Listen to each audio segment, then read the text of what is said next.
Salam əziz dinləyicilər. Dövlət İmtahan Mərkəzinin 3-cü qrup Azərbaycan dili 20 sınaq kitabından ilk sınağın izahına baxaq. Birinci sualımızdan başlayaq.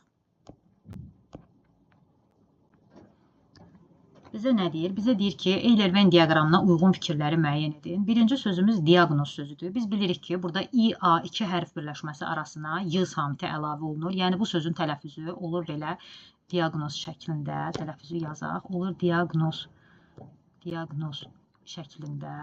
şəklində.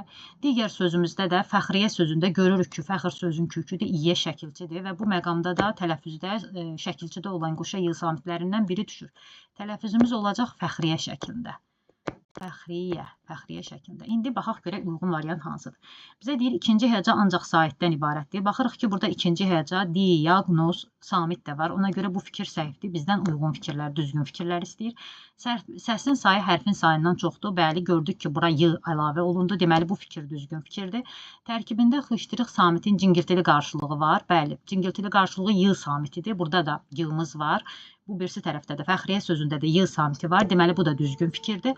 Səsin sayı hərfin sayına bərabərdir deyir. Amma burada qoşa Y-lardan biri düşdüyünə görə bu fikir də səhv fikirdir, yanlış fikirdir.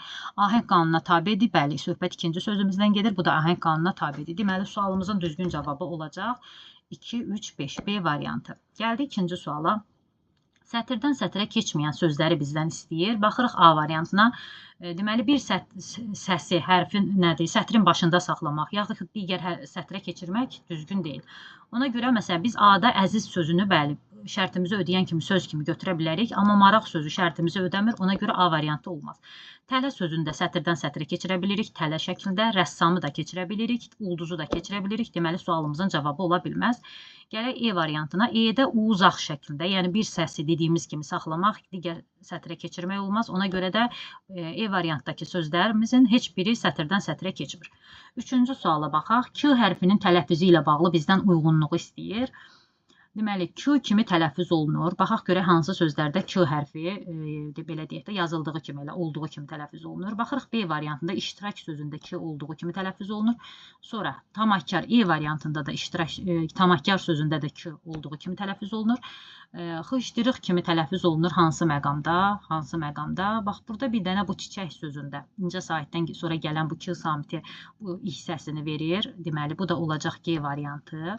Sonra gələk G kimi tələffüz olunur. A bəndində, A-da bilirik ki, iki kar samit söz ortasında yanaşı gələndə bir qrup sözlərdə keçir qarşılığına. Buradakı Q-nın qarşılığı da G-dır, keçir G-yə. Deməli, 3-ə gedəcək A olacaq. Sonra, digər bir məqamda burada ötkəm sözündə də eyni vəziyyət baş verir. Deməli, A ilə D olacaq 3-cüyə. Q kimi tələffüz olunur. Buna da bir dənə F bu variant qalır. Deməli, olacaq 1-ə B, Y, 2-yə G, 3-ə A, D, 4-ə də C. 4-ə bir C də qaldı. Bakteriya sözünü deməmişik. Bax, bu da var burada. 4-də də C. Deməli, sualımızın düzgün cavabı olacaq A variantı. Gələk 4-cü suala. Cədvələ uyğun sözləri müəyyən edin. Bizə deyir ki, deməli, 4-cü sualımızda cədvələ uyğun sözləri, deməli, biz yazılışı doğru olan, eyni zamanda yazılışı yanlış olan sözləri seçməliyik. Baxaq, xülasə sözünün yazılışı düzgündür. Deməli, biz bunu götürə bilərik. Sonra, klassik sözündə sığlardan biri düşüb, ona görə yazışı doğrudur kimi bunu götürə bilmərik. Mexanika sözü düzgün yazılıb götürə bilərik. Sırağa gündə I saiti yoxdur, ona görə bu səhv fikirdir, götürmürük. Burada, deməli, yazılışı yanlışdır olanları götürməliyik. Burada olmalıdır kibernetika. Yazılışı yanlışdır, bəli, şərtimizi ödəyir, götürməliyik. Sonra, komanda düzgün yazılıb, komanda şəklində tələffüz olunur, yazılışı düzgündür. Sonra, 6-da marşrut, yəni düzgün yazılışdır, bu da götürmürük. Tüstü sözü tüstü şəklində yazılmalıdır, yəni yazılışı yanlış olduğuna görə bunu da götürməliyik. Olacaq 1, 3, 4, 8. Sualımızın cavabı B variantı. Keçək digər suallara, 5-ci suala. Deməli, 5-ci suala. Deyir, saitlərin növlərinə əsasən məntiqi uyğunluğu Məntiqi uyğunluğu müəyyən edin. Baxırıq ki, burada A, I, O, U. Deməli, burada qalın saitlərdir. Məsələn, bura getməlidir U saiti. Sonra I, U, Ü. Bura getməlidir Ü saiti. Qapalı saitlərlə davam eləməliyik. Qapalı saitlərlə davam etməliyik. Sonra, yox, daha doğrusu, bura Ü-nü verib, bura İ-ni verməliyik. Qapalı saitlərdən I-nı verib, Ü-nü verib, U-nu verib, İ saitini verməyib. Ona görə bura getməlidir İ. Üçüncüyə də getməlidir, üçə də açıq saitlərdir. Üçə də gedəcək, deməli, O saiti. Hamısı var, açıq saitlərin, bir dənə O yoxdur. Ona görə sualımızın cavabı olacaq C variantı. Gəldik 6-cı suala. Hansı sözlərdə Y samitindən düzgün istifadə edilmişdir? Baxaq.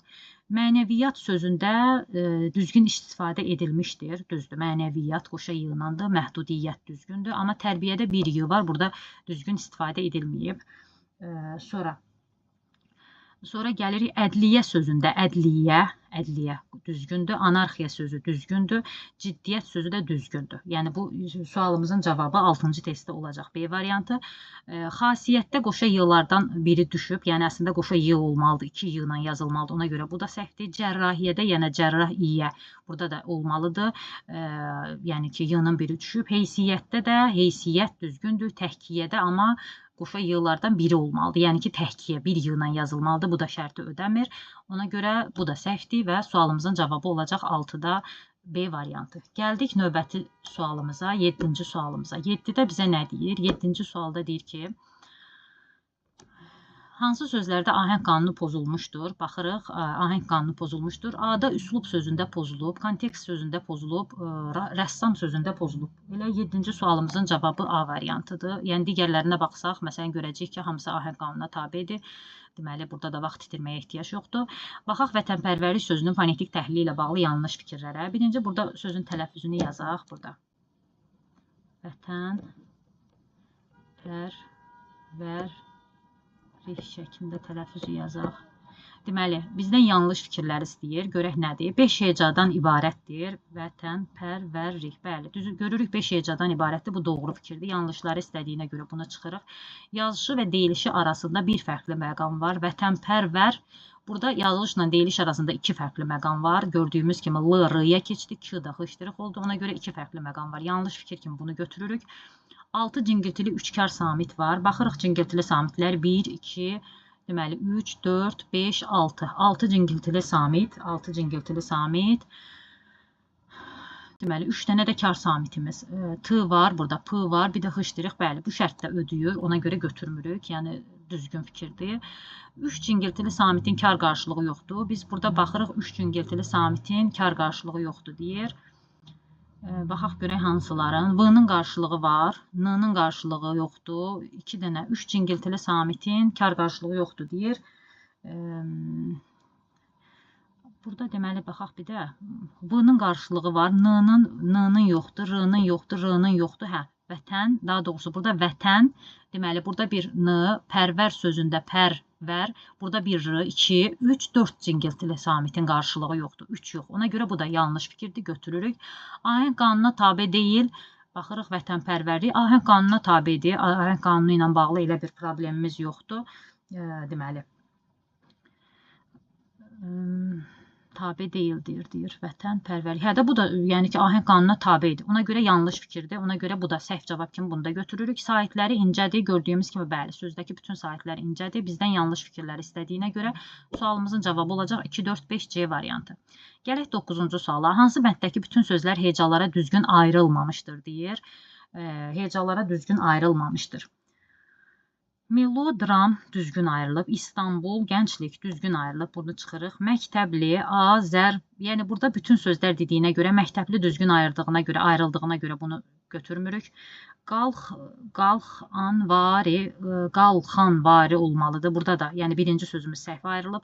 Zəhmətkeş olmalıdır. Bu da səhv ayrılıb. Kiloqram, yəni cavabımız olacaq C variantı. Digərlərinə də baxaq. Orfoqrafiya, bu düzgün ayrılıb. Müəyyən, ibrət. D düzgün ayrılıb. Uzun, saplı. Burada bütün sözlər dediyinə görə bu birinci sözümüz düzgün ayrılmayıb. Əlamət. İkinci, üçüncü sözlər düzgün ayrılıb. Şərtimizi ödəmədiyinə görə bunu da götürmürük. Gələk növbəti suala. 10-cu suala. 10-cu sualda deyir, yazılışı və tələffüzü fərqli olmayan sözlər hansılardır? Təxribat sözündə yazılışla tələffüz fərqlənmir. Piyalə sözündə də fərqli məqam yoxdur, qasırğa sözündə də fərqli məqam yoxdur. Cavabımız budur. Digərlərinə də baxaq.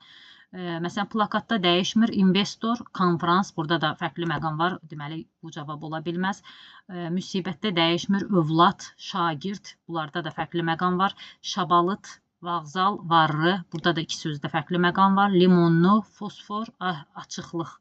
Deməli, burada da iki sözdə yəni fərqli məqam var. Ona görə sualımızın doğru cavabı olacaq A variantı. Gələk 11-ci testdə. Hansı sözlər yalnız cingiltili samitlər və qalın saitlərdən ibarətdir? Hansı sözlər cingiltili samit və qalın saitlərdən ibarətdir? Deməli, ölümcül sözündə baxırıq ki, ölümcül sözündə bəli, cingiltili samitlər var, amma qalın saitlər yoxdur. İncə saitlərdir, getdi. Senat sözündə də yenə incə saitlər var, sevinç sözündə də incə saitlər var, dövlətdə də incə saitlər var. Sualımızın cavabı olacaq E variantı. Nazlı, jurnal, nağıl, onlayn, yəni hamısında həm incə saitlər, qalın saitlər var, yəni qalın saitlərdən ibarətdir. Bir də cingiltili samitlərdir, kar samitlər iştirak eləmir. 12-ci suala baxaq. Hansı sözdə kar qarşılığı olmayan samitlərin sayı daha çoxdur? Kar qarşılığı olmayan deyəndə o 4 dənə sonor samiti bizdən istəyir. Baxırıq, burada alatorannan şəklində tələffüz olunur. Alatoran, deməli, alatorannan şəklində tələffüz olunur. Burada olur 1, 2, 3, 4, 5 dənə. Birinci sözümüzdə oldu 5 dənə cingiltili samit. Bərabər yanlı sözündə bərabər yanlı. Deməli, burada bir R olur, ikinci R olur. Yanlı sözündə buradakı bu N, bir də axırıncı L da N kimi tələffüz olunur. 4 fərqli məqam. Səbirsizliklə sözündə də, deməli, burada bir R-mız var. Bu L D-yə keçir. Axırda da 2 N-mız olur. Ona görə burada da 3 fərqli məqam olur.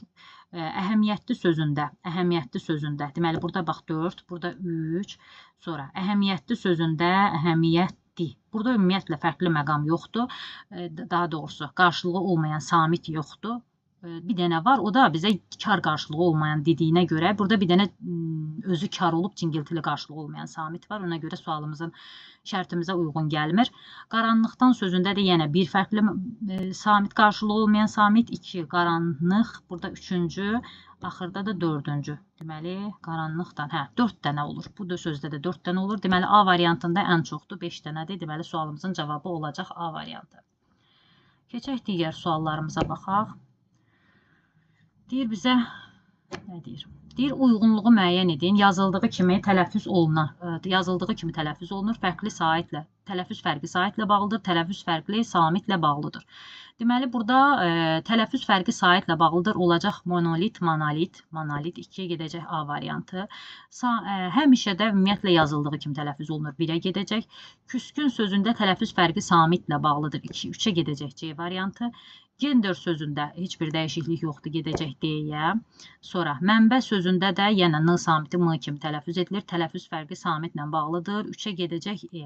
Deməli, 1-ə B, D variantlarımıza baxaq. 1-ə B, D, 2-ə A, 3-ə C, E. Sualımızın doğru cavabı olacaq B variantı. Hansı sözlər düzgün yazılıb? Deməli, burada baxırıq yazılmalıdır üzürlü yox. Yəni, bu söz səhv yazılıb. Sonra rastlaşmaq olmalıdır. Burada da yəni T samiti yazılmayıb. Deməli, bu da səhvdir. Sehirbaz, dostluq, həcmli. Yəni C variantı sualımızın cavabıdır. Sifariş, zəhimli. Xoşbəxtlik sözündə T yazılmayıb. Deməli, burada da yanlış yazılma məqamı var. Neftçi.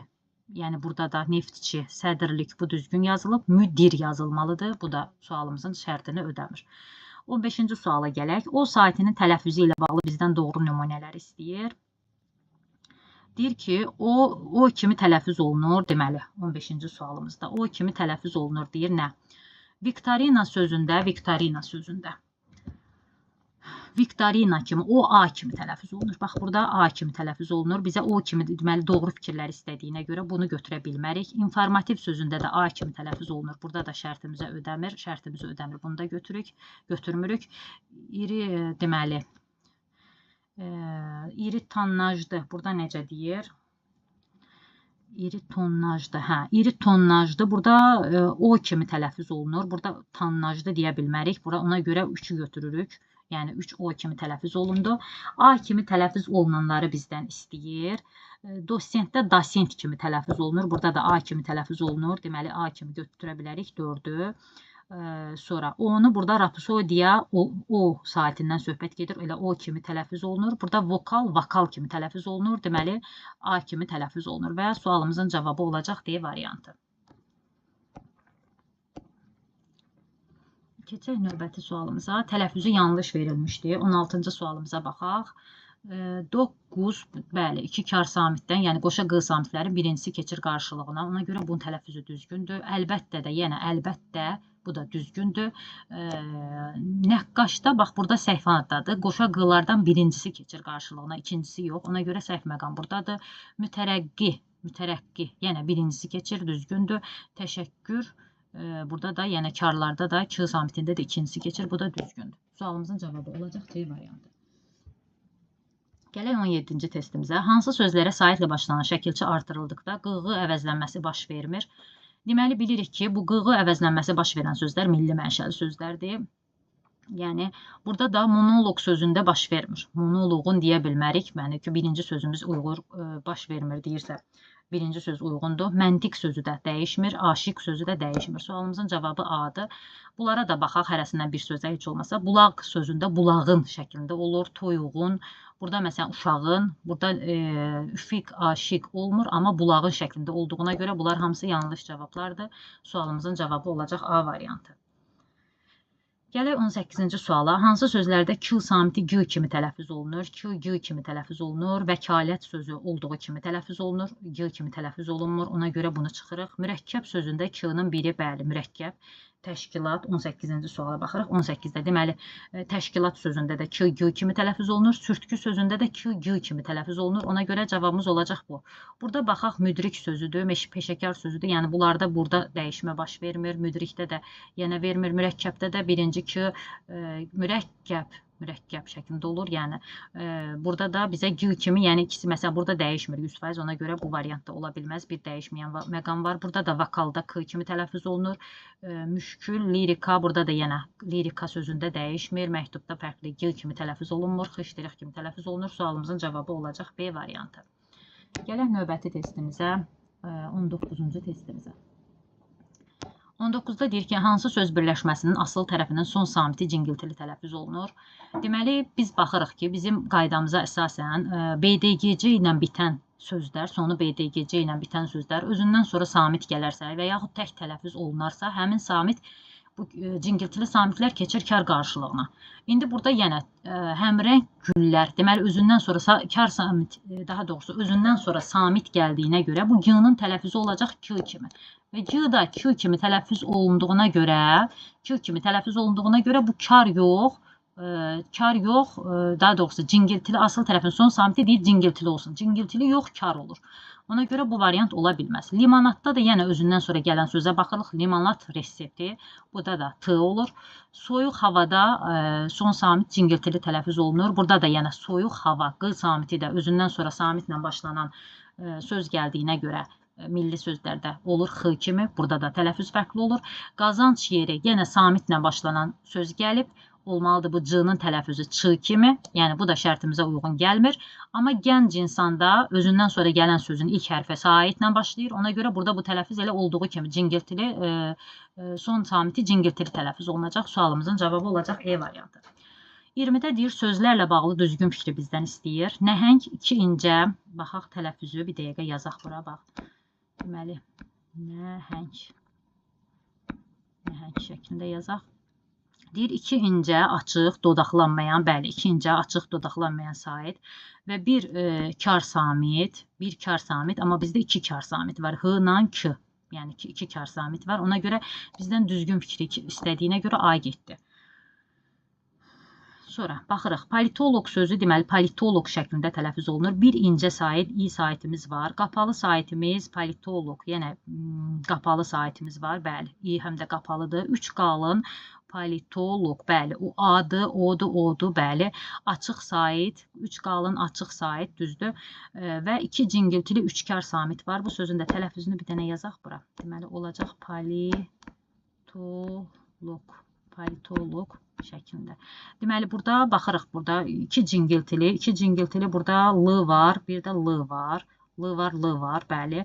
3 kar samit P var, T var, K var, bəli. 3 kar samit. Elə sualımızın cavabı olacaq B variantı.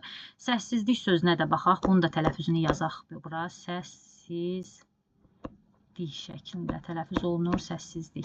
Deməli, burada nə baş verir?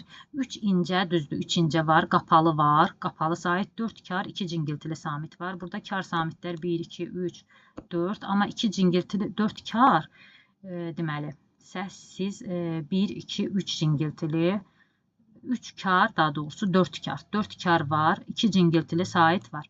Amma bizə deyir ki, 3 incə qapalı sait. İncə qapalı sait və 4 kar samit var. Bu şərtimizi ödəmədi. Ona görə bu C variantı da deyil. Bacıoğlu sözündə 4 qalın sait və 4 cingiltili samit var. Bacıoğlu sözündə tələffüz olacaq bacıoğlu şəklində. Bacıoğlu. Bax, olacaq bacıoğlu şəklində. Burada da yenə 4 qalın sait və 4 cingiltili samit var deyir. Burada da baxırıq 4 qalın sait, bir A-dır, O-dur, U-dur. 4 qalın sait yoxdur. Bu da şərtimizi ödəmir. Ailə sözündə tələffüz olacaq ailə şəklində. Uzanmanı burada qoymadıq, unutduq. Ailə şəklində. Deməli, burada da yenə deməli qoymalıyıq. Ailə saitdən sonra düzürlə hesab eləyin. Ailə sözündə də 2 incə dodaqlanmayan, bir qalın açıq sait və bir cingiltili sait var.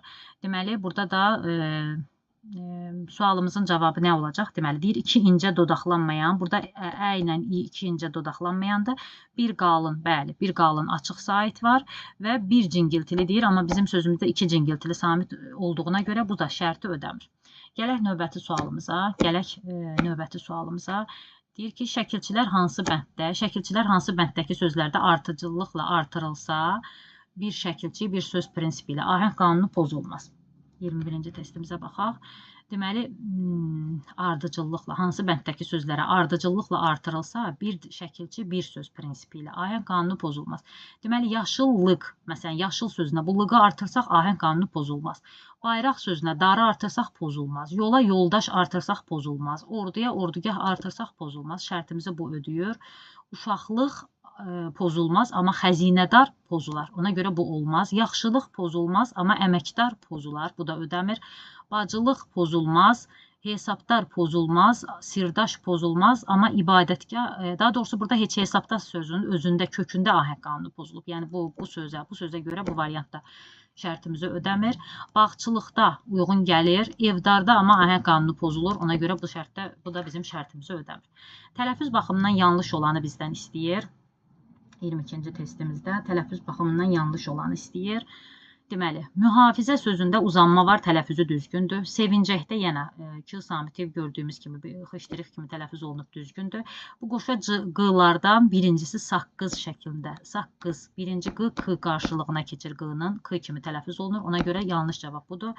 Nəqliyyat, iyyat şəkilçinin tərkibindədir, ona görə düşməlidir. Bu da düzgündür. Məntiqdə də q samiti alınma sözlərdə k kimi tələffüz olunmalıdır. Bu da şərtimizi ödəyir. Gələk 23-cü testimizə, açıq testlərimizə baxaq. Hansı fikirlər klasteri tamamlaya bilər? Deməli, yazaq bu sözün açıq rəngli. Bunun tələffüzünü yazaq bura.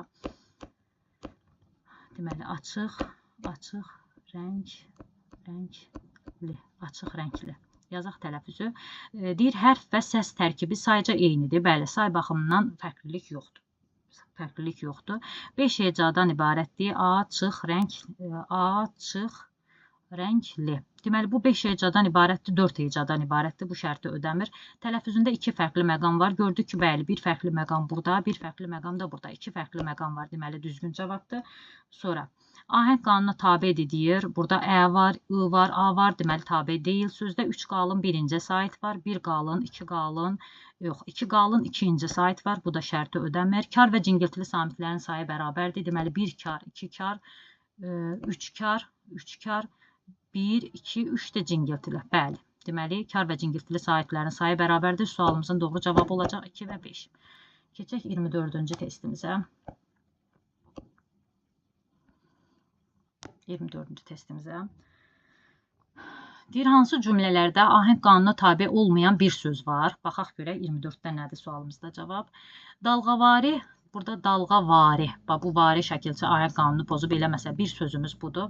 Saçları gözəl görünürdü. Digər sözlərimizdə ahəng qanununa tabe olmayan söz yoxdur. Ona görə bir dənə söz deyirsə biz biri götürəcəyik. Sonra keçmiş burada pozulmayıb. Xatirələr bir sözdə. Bax, bir dənə bu xatirələr sözündə pozulub. Digərlərində pozulmayıb. İkində götürəcəyik. Saxtakarlıq etmək burada pozulmayıb. Naqis hərəkətdir. İnsana. Burada həm naqis, həm insana. İki sözdə pozulub. Deməli, şərtimizi ödəmir. Hər bir nemət üçün şükür etmək lazımdır. Burada ümumiyyətlə ahəng qanunu pozulan söz yoxdur. Bu da şərtimizi ödəmir. Yerin cazibə, bax burada cazibə sözü nəticəsində cisimlər yer tərəfindən cəzb edilir. Bir də baxaq. Deməli, ahəng qanuna tabe olmayan bir sözdür. Bir dənə cazibə sözdür. Qalanlar hamısı tabedir. Olacaq sualımızın doğru cavabı 1, 2 və 5. Gələk 25-ci testimizə. Cədvələ əsasən sözlərlə bağlı doğru fikirləri bizdən istəyir. Sözlərimizi hara yazaq? Deməli, görək, bura sıxışdıra bilərik. Deməli, pərişanlıq şəklində yazaq. Pərişanlıq olacaq, pərişanlıq.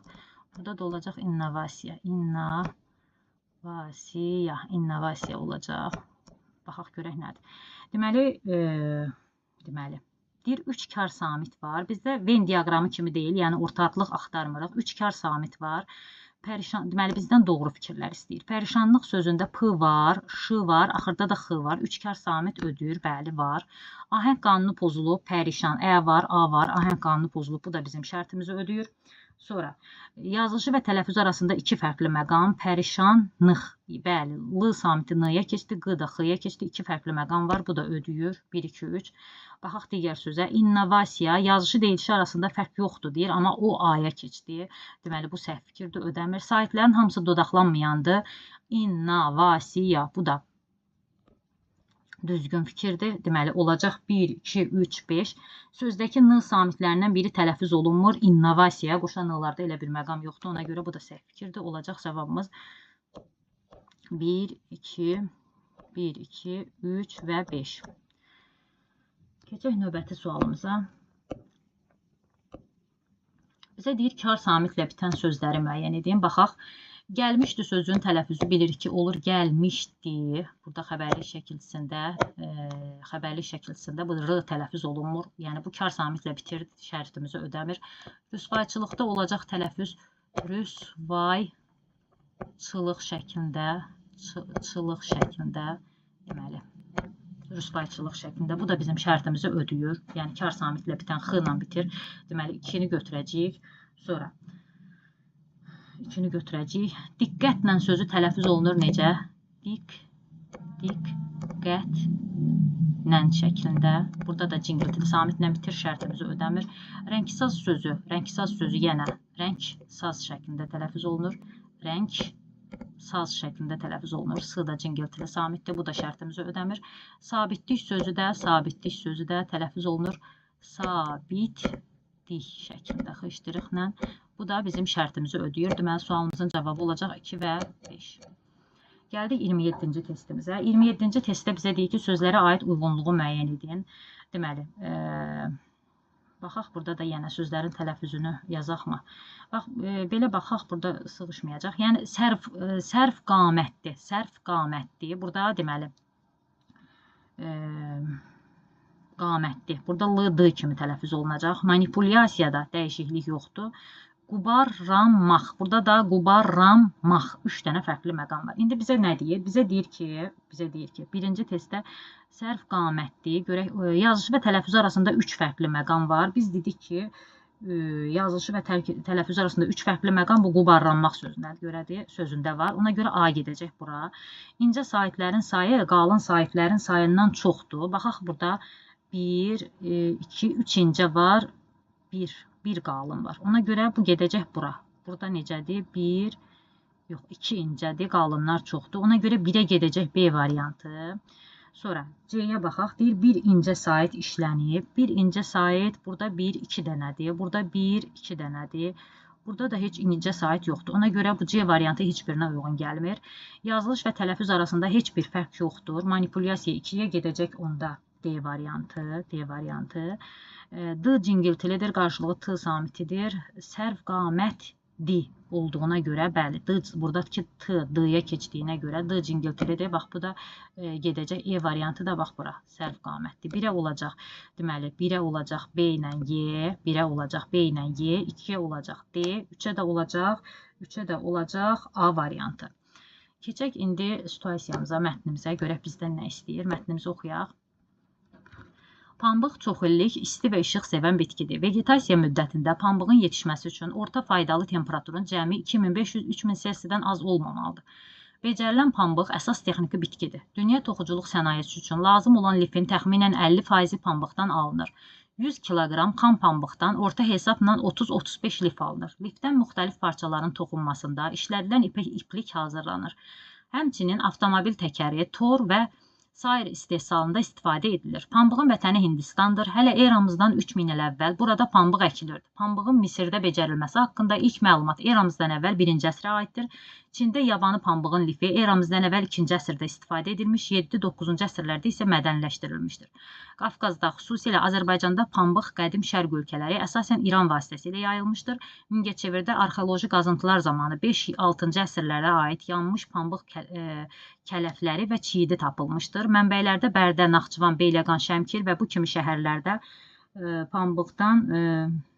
pambığın xarici ixtirac edilməsi, 15-ci əsrdə isə Şamaxıdan Rusiyaya pambıq mallar və s. aparılması göstərilir.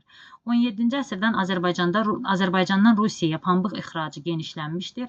18-ci əsrdə Mil, Muğan və Şirvan düzlərində geniş pambıq sahələri olmuş. 19-cu əsrin əvvəllərində isə Quba və Bakı əyalətlərində də pambıqçılıq inkişaf etdirilmişdir. Hazırda Azərbaycanda pambıqçılıq yüksək səviyyədə inkişaf etdirilmişdir.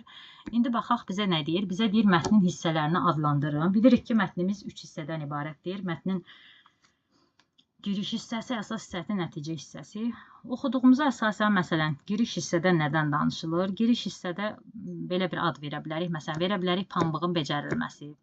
Pambığın becərilməsi. Məsələn, verə bilərik pambığın becərilməsi. Əsas hissədə biz gördük ki, daha çox pambığın inkişaf mərhələlərindən danışdı. Məsələn, deyə bilərik pambığın inkişafı, yaxud pambığın inkişaf mərhələləri. Pambığın inkişaf mərhələləri. Nəticə hissəmizdə də, məsələn, deyə bilərik ki, pambıqçılıq bugün pambıqçılıq, ya nə bilim, pambıqçılıq bugün, belə bir fikir yazaq. Yəni, bugün pambıqçılığın vəziyyəti, pambıqçılıq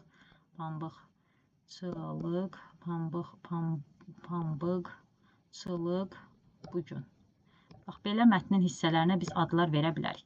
Sonra gəldik mətnin üslubunun səciyyəvi xüsusiyyətlərini bizdən istəyir. Mətni oxuduq, gördük ki, mətnimiz publisistik üslubdadır. Publisistik üsluba nə yaza bilərik? Yaza bilərik kütləvi anlaşıqlılıq,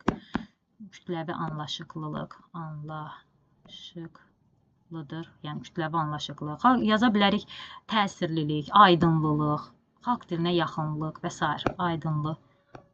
Aydınlıq. Sonra gələk 30-cu sualımıza. 30-cu sualda bizdən nə istəyir? Tünd qara hərflə verilmiş söz əsasında cədvəli tamamlayır. Baxaq görək, tünd qara hərflə verilmiş söz. Burada bu xam sözüdür. Xam sözü ilə bağlı bizdən cədvəli tamamlamağımızı istəyir. Xam sözü ilə bağlı. Xam sözü də sözün mətndəki mənasının izahı. Görürük ki, mətndə bu xam hansı mənanı verir? Xam 100 qram xam pambıqdan orta hesabla lif alınır. Burada xam deməli təmizlənməmiş mənasını verir. Yəni, mətndəki mənası təmizlənməmiş. Bax, mətndəki mənası təmizlənməmiş.